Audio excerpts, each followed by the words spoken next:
Good day, ladies and gentlemen. Let's move up to the fourth part in this particular series. It is Arizona. So, at the moment, Trump is leading in the aggregate by about 4.5 points. Let's say last time around, Biden supposedly won by about 11,000 votes. I don't recognize his victory because of Maricopa County and its electoral rigging process. I'll just leave it at that. I'm not going to go into it. I just don't believe that Biden won this state legitimately. Alright, so Libertarians had ballot access. Basically everyone else was kicked off the ballot because of the Democratic Party. So there you go. That's the reason why there was a lot of vote splitting in this particular regard. Anything else that's really important? Not that much, except for the amount of votes. Let's go for the total votes. As you can see, Maricopa County, that is about 60% of the vote in the state of Nevada. Or, switch around. Arizona, apologies for that. Nevada is a little bit more of a problem because Washoe and Clark get combined 80% of the vote. In the case of Arizona, it's slightly less problematic. It's just about 60% of the vote. So, let's go. Ballot access requirements for the state of Arizona. This one is a little more complicated because it's the only one that actually has it relative in terms of voters. So, Arizona, you have up until August 17th to get on a ballot, and it requires 3% of the registered vote as of January 2024 to get on the ballot. So that is slightly over 4 million voters, registered voters, so that would be 3% of that is roughly 125,000 votes, or signatures you need to get in order to get on the ballot. There's no filing fee, so that's at least beneficial towards the parties affected. So, in terms of polling, Trump is ahead handily. In terms of third-party candidates being present on the ballot, Trump wins basically everything. Ballot access, we don't know yet what's going to happen. We have until August. And I do think that the Democratic Party will do everything in its power to make sure that Donald Trump or that any third-party candidate does not get on the ballot. So you need to take that into account. So, here's Arizona. I'm going to do this really quickly. Multi-select all counties. Arizona had a 30% increase in turnout. Obviously, we know why. Hint, hint. Alright. So how do you win? Trump only needs about 15,000 votes. But there are plenty of ways to get there. Let's count them down. So we have, first off, the Arizona Strip. That is Coconico.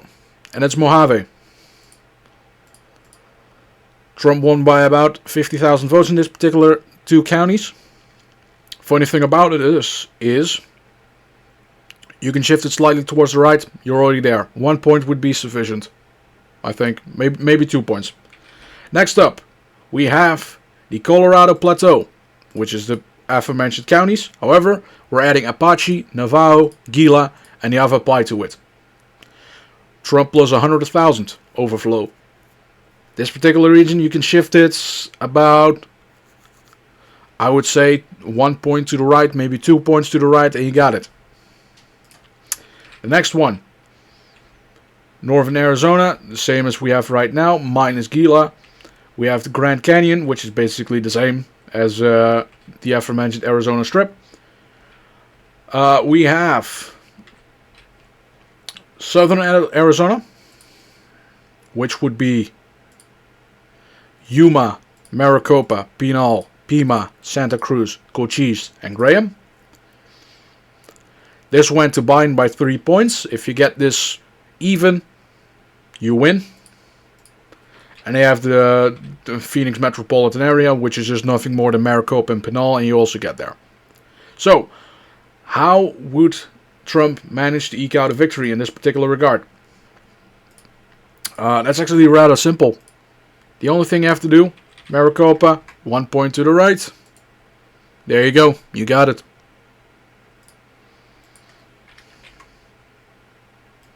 It's the only thing you need to do.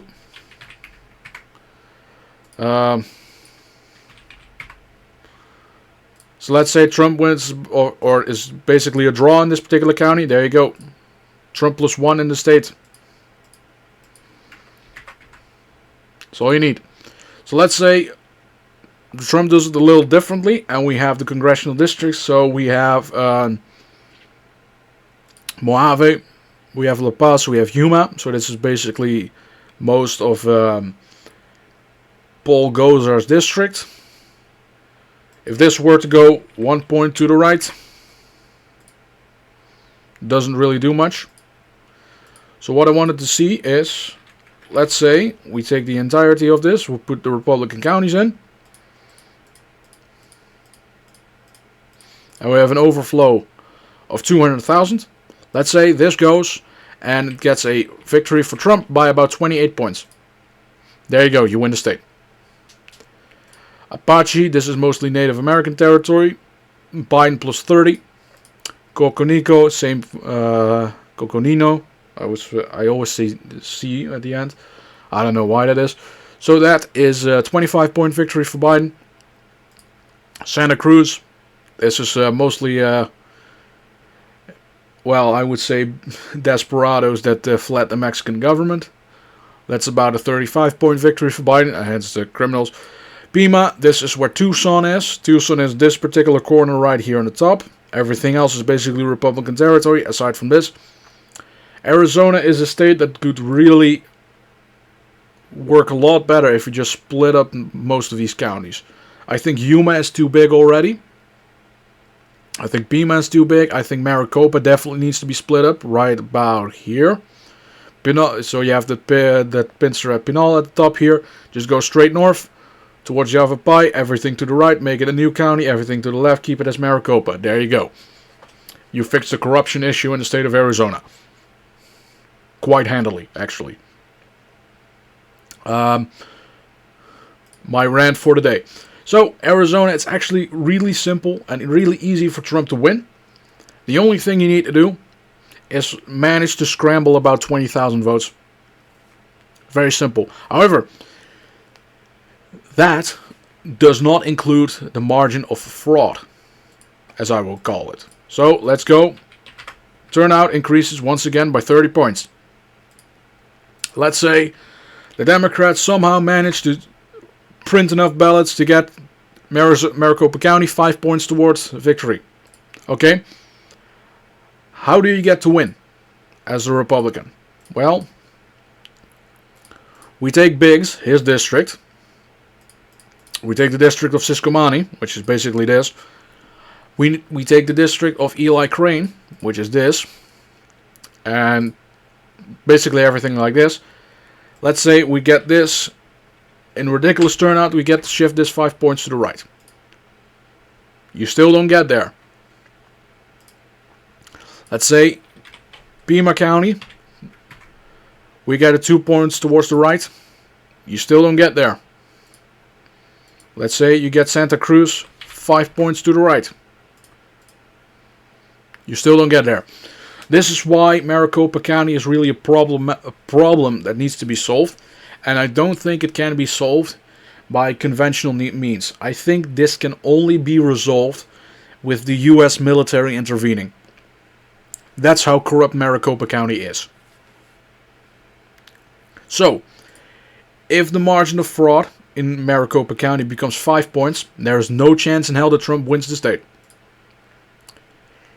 I haven't seen any polling in this particular regard. Let's get Rasmussen. Let's see if they have it by county. No Maricopa. Alright.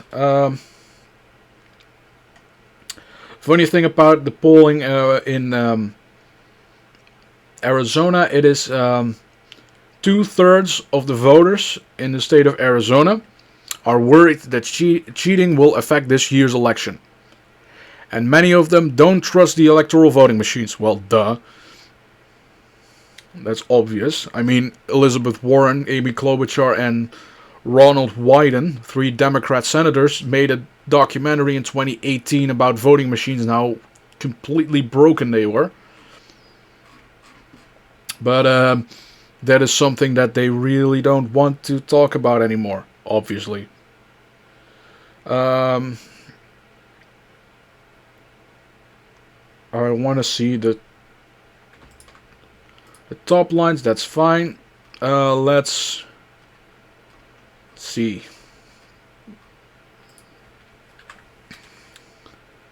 Oh, by the way, the Rasmussen poll that this one has, so Trump plus 7, it is a Katie Hobbs plus 6.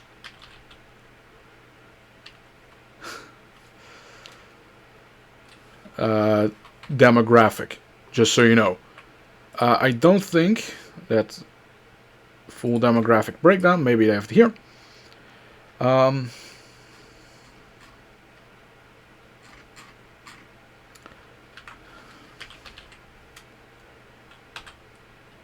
Yes, we have Maricopa.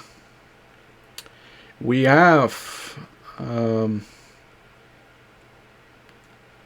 this is a really stupid one because I can't scroll to the side. So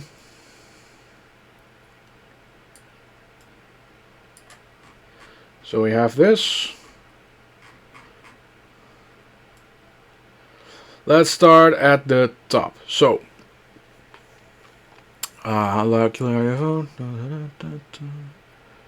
Lake Lamp. No, we need the presidential election. All right. Who did you vote for? No. How likely are you going to vote? No. Who will you vote for in the 2024 presidential election? This one. Yep. So that is about halfway. Rasmussen does it really stupid. There you go. Do we have it? That one? Yeah, looks like it. So, according to the polling, presidency with Trump, Biden, and other, it is Trump leading in Maricopa County by 2 points. If you put in every other candidate as well, which would be Kennedy, it would be Cornel West, it would be Jill Stein, it would be Chase Oliver, it is going to be Trump plus 4